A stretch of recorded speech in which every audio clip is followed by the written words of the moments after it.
My name is Max Banfield. Welcome to my talk. Today I'll be discussing how I discovered the cause of a common type of chest pain, where the cause has been a mystery for thousands of years. Tens of millions of people have tried to find it and they couldn't. I'll explain what I did and the process. Also, before I start, I'd like to introduce myself. It's been said that the average person has a concentration span of a few minutes, and that's generally the case, but my concentration span has been up to 16 hours. There are times when I'll start trying to solve a problem at 9 o'clock in the morning and won't stop until about 3 in the afternoon, and I suddenly realise I haven't had any breakfast or lunch. It's a very relaxing process. I'm concentrating, trying to solve a problem, and that's what's involved in solving the problem. That happens often enough, more often than not. I'll start trying to solve a problem. I won't stop until a few hours later because I'm too busy thinking about it. What I'd like to do when I start, or before I start, is just explain some of my discoveries other than this chest pain by way of introduction. In 1982, I developed the world's first method of treating chronic fatigue. It involves an exercise and energy management regime that is now used all around the world, relatively unchanged, almost duplicated, and other people call it pacing. It's published as world first in the Adelaide newspaper, 1982 and 1983, and it took me between 1976 and 1983 to develop that idea. Another one of my ideas, which is world famous, I started trying to develop the idea in 1975. By 1980, I'd established that leaning forward at a desk was compressing the chest and abdomen to cause pains, when other people were saying it was those aches and pains were caused by stress. And after 23 years, I developed the world's first standing computer desk through a process of experimentation, which can be seen here in this diagram. The standing computer desk is the one that's manufactured and sold all around the world. The design principles are a duplicate of what I developed in 1998, and this is my desk. You can see it's made up of several different heights: the first height, the second height, the third height, which I experimented with. A decade or so later, I learned to type. Then I learned to use a computer, the keyboard, the mouse and the screen in separate positions. That's what people duplicate in the modern designs, and they're now sold in their millions. This is the series of books that I wrote when I was developing the idea. 1975 I started. In 1980 I drew a diagram of a man sitting at a desk and leaning forward causes his neck ache, his back ache, his chest pains and his abdominal pains, etc. There's a 4 series of books between 1993 and 2000 which I wrote after I was diagnosed with cancer and given 2 months to live.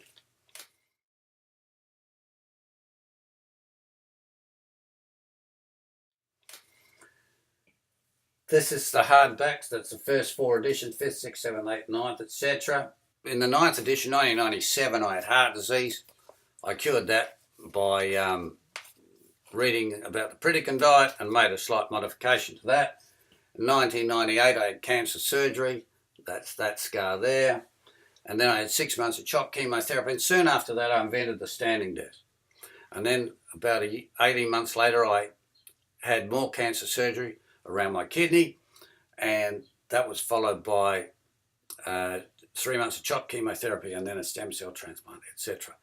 A few years of side effects, and then I'm still here 23 years later. So that's where the standing desk was invented and all the details were presented. This is a display of the Northern Business Breakfast, where I put on a display of my research. 3 of my main theories. I've probably written 50 medical theories, at least a dozen in common use now worldwide. This is a Machiavelli principle. When I was a kid, they said, oh, creativity is good, you should be creative. We don't know why people conform. Well, I can now tell you that since I've been developing these ideas, I've got 3 major problems. When I developed these ideas, I proved the problems were physical. Previous people had been saying they're psychological. And people who are proven wrong don't like the public to know that.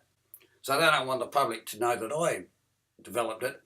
That's one problem I've got. I'm outnumbered by the people who are proven wrong. And I'd had no intention of proving other people wrong. All I want to do is solve my own problem. The other problem is jealousy. Other people want to be thought of as creative, so if they're not creative, they just steal other people's ideas. The other people is the financial incentive to steal good ideas, so they make the money instead of me. So when you're a creative person, you've got a lot more problems than just being creative. And there's a lot more things to creativity than the good side. Everyone would praise you for being creative and encourage you to be creative, but not many people protect you when things get difficult. In other words, when you solve a problem, other people want to hide the fact that you exist so they can take the credit. What I've got here is some of my unpublished ideas. I haven't been paid for any of this or this, and so my idea is now to monetize my ideas before I publish anything else. And this is some notes on the chest pain. Now, my concentration span, as I told you, is 16 hours. That's how I solve problems. The average person, 5 minutes. I've got here a 10-minute talk, and I'll put it in 2 5-minute sections, and I hope you listen to me for 2 sessions of 5 minutes. And then perhaps you'll find out at least why no one else could solve this problem, why I did. I'm going to discuss the cause of the most common type of chest pains, which has been a mystery for 5,000 years. Millions of people have tried to find the cause and they haven't been able to. Business leaders recommend that to succeed in business, you need to tell other people who you are and what you do that is unique and what the value is to your customers. And I've been doing medical research for 40 years. I've solved many medical mysteries, and one of them is the cause of a very common form of chest pain which affects 5% of the population, and I've divided this talk into 2 5-minute sessions. The first 5 minutes will be on the cost savings to the healthcare industry, business and governments due to my discovery, and the second part will be on why I became interested in this topic 53 years ago and why I spent so much time on it. Now, the first 5 minutes. I hope you'll listen for 5 minutes because it's took me 39 years, right? This is what typically happened before the cause of the chest pain was known. There have been radio and television campaigns to advise people who have chest pains to go to hospital within 15 minutes because if it is due to a heart attack, the doctors can save their lives. But they add, don't be concerned if they don't find anything wrong with your heart because it's better to be safe than sorry. Now, in other words, if you've got chest pains, you don't know if it's your heart or not, get to hospital. Doctor will tell you it is and he'll fix you. Or he'll tell you it isn't and say it's in your heart. When you get to hospital, well, when you go to hospital, you've got to go by ambulance and that costs money. When you get there, you've got to pay for the hospital staff, the cardiologists or the emergency staff, people who look after you, and you have to probably pay the cost for cardiograph. And then in the case of chest pains, it isn't due to the heart, they'll send you home. When you're told there's nothing wrong, you go to the GP next time the pain occurs because it keeps on recurring. And you might go to him 3 times a year for 5 years. That's 15 times. And he finds nothing wrong. He might send you to a heart specialist, perhaps several times, and the heart specialist finds nothing wrong. You might have a coronary angiogram, a transthoracic echocardiogram, a transesophageal echocardiogram, a transthallium scan, consultation with a gastroenterologist to determine if it is referred pain from the abdomen. You might have consultation with a psychiatrist, several. You might have several consultations with naturopaths and so forth. You might have medications, 10 or 20, which have no effect. Blood tests, breath tests, x-rays, CAT scans. They find nothing, and you might have a laparotomy where they cut you open and look at the location of the pain. They find nothing. And if somebody gets run over by a bus and they die, they might do an autopsy study and they still can't find anything with their eyes or their microscopes or in any other way. After all those tests, there was no evidence of skin lesions, broken bones or disorders of the heart chambers, valves or muscle, no evidence of heart or lung infection or kidney or gallstones, stomach or esophageal problems or appendicitis or adrenal or thyroid problems. So the cause was a mystery. The diagnostic result after 5 years, cause unknown. The total cost in a 5-year period, according to independent calculation in Australian dollars by a Queensland doctor published in the British Medical Journal, was $10,000 per patient. 5% of the population affected by this, or 5% of the world population of 7 billion, is over 300 million patients, making the total 300 million times $10,000, which is $3 million. That's how much I've saved governments and health insurance companies. The best case scenario now, after my discovery, which I'll explain in a minute, is that one consultation with one GP, and the diagnosis is made in 5 minutes, costs $35. My fee, if it was 5% of the doctor's consultation fee, would be 5% or $1.75. That's a lot less than $10,000, as was in the past. In a worst case scenario, the doctor may have to send the patient to a thoracic surgeon who may then surgically remove a small section of the rib to prevent the problem in the future, and that's a very small, brief 10-minute minor surgery, day surgery. Now, thank you for listening to that. I'd now like to tell you the next 5 minutes of my talk, and I hope you listen to 5 minutes. It took me 39 years to solve this problem. I'll give you my personal experience about how I became interested in this pain, what happened, and what progress occurred. At the age of 14, I started getting occasional chest pain, so I asked my GP what the cause was. He said he didn't know. On another occasion, I asked him if my posture could be causing problems, and then he said that it was impossible because there's nothing in that part of the chest which could be harmed, and he turned to my father and said, "Let the kid slouch." At the age of 16, I asked a heart specialist, of course, and he said, with the best of intentions to reassure me, "There's nothing wrong with the medical reports or on the cardiograph, so there's nothing wrong with your heart, so get out of my clinic, stop wasting my valuable time and don't come back." And I walked out thinking that's not a very nice thing to say. He was actually putting on a big act to try and convince me there's nothing wrong with the heart, and as far as I can, it didn't really matter. I still want to know what the cause of that chest pain was. And he couldn't explain it. At the age of 20, the pain ceased to occur, and when I asked my doctor why, he said he didn't know. So nobody knew why it started, nobody knew why it stopped, and nobody knew why it recurred in between. By the age of 25, I had several health problems which were not responding to treatment, so I decided that if no one has been able to solve those mysteries for 2,000 years, that I didn't want to wait another 2,000 years for someone else to do it because I wanted them solved in my lifetime. So I decided to do my own research, which included finding the cause of the pain so that future generations of teenagers wouldn't have the same problems as I did. By the age of 26, I was reading articles in the world's best research journals and by the world's top researchers, which said, "We stand on the shoulders of the great men of the past, but we still can't find the cause, so more research is needed."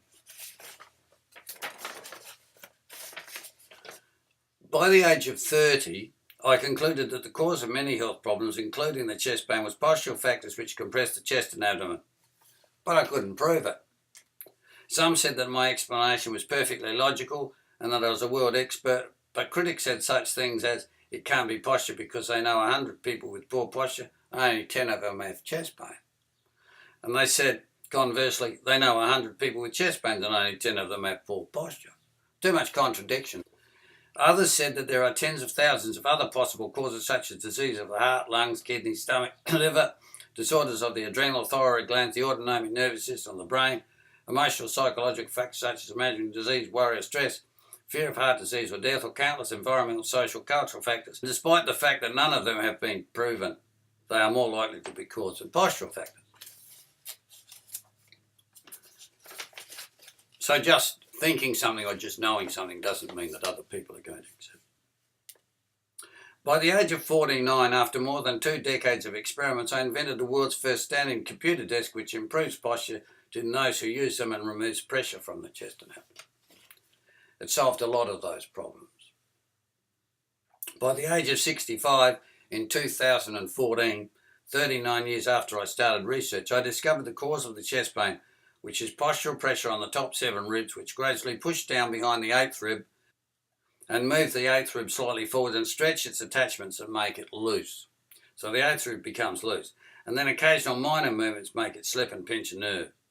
The pain darts back and forth about 4 centimetres and misses the heart by less than a centimetre. My explanation was published in the online version of the British Medical Journal. It wasn't coming from the heart, it was near the heart, and it was in the nerves between the ribs. I have saved international governments the diagnostic costs of $3 million. I expected to be paid royalties or for people to acknowledge that I had made that discovery, but nothing has happened of the sort. I was busy trying to solve other problems at the time, so I didn't even look at what other people were doing for several months later. And then since then, this is what people have said about that discovery and some of my other discoveries. No one mentions my name or pays me royalties. They say a panel of international experts have issued new guidelines. And according to the latest and best scientific research, we need to run education programs for our GPs to update their diagnostic procedures. I basically need to run education programs to tell them what I discovered, save the government and insurance companies money. Other reports have said 300 workers have been made redundant from the pathology department. Pathology, blood tests and related tests like that. They're not necessary anymore. The federal government has slashed the national pathology budget by $600 million. I.e. the savings gradually get into the system, but nobody mentions my name.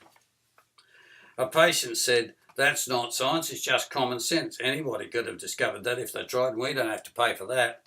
And if you know how to relieve the suffering of other patients, you'd publish your ideas for free for the common good. I'm going to publish for free, and then 10 million doctors are going to charge $35 each to 300 million patients. The patients aren't thinking this through. Legal advice is that you should have taken out copyright, and when I tell them that I did with all rights reserved in relation to some of my discoveries, they say you should have taken out a patent. And then they say anyone can copy ideas by changing a few words to make it different, or you should make as much money as possible quickly before others copy it. And the cat is out of the bag and you can't put it back. If you had any more ideas, you should get legal protection first. Sounds all very logical to lawyers, sounds very logical to patients who want free treatment, sounds very logical to doctors who want to use my ideas and not pay for it. It doesn't sound very logical to me. I solved the problem, that's about paying for it. Others say lots of people have their ideas stolen, so get used to it. They say that I should forget about the past and get on with the future and give away 40 years of world first research as if it was as easy as going for a walk in the park on a sunny day and has no more value than a $2 bag of potatoes. They just talk to me casually. Oh, you give it away for free? Oh, yeah, sure. They don't appear to be aware of the complexities involved or why 10 million other people couldn't solve the problem for thousands of years. They don't take that into consideration. They think that I am disposable and replaceable commodity, and that if I don't publish my ideas, that hundreds of other researchers will discover the same things very soon, especially if governments give them millions of dollars in funding. Governments always give them hundreds of millions of dollars to try and find the cause of this pain. Waste of money until I come. Almost a waste. Progress is very slow, but I've made some major discoveries, brought about major changes very quickly. Other people think that if you throw enough money at research, the disease will be cured without recognising hundreds of millions of dollars have already been spent, etc. When people get research grants, they're in advance. If they don't solve the problem, they still get the money. I don't get anything till after I've solved the problem. Then they say, oh, you don't get anything anyway. And when research money runs out, most researchers just give up. They don't keep going. However, I started research because no one else has been able to solve these problems for 2,000 years and to derive an income if I succeeded, and not to be told bluntly by some ill-mannered individuals, too bad, sucker, you can't. So my current objective is to monetise my ideas before I publish any more of my other discoveries. And this is a list of some of them. That's the conclusion of my 10-minute talk. Probably went for more than 10 minutes. Thank you for listening, and I appreciate you listening. Thank you.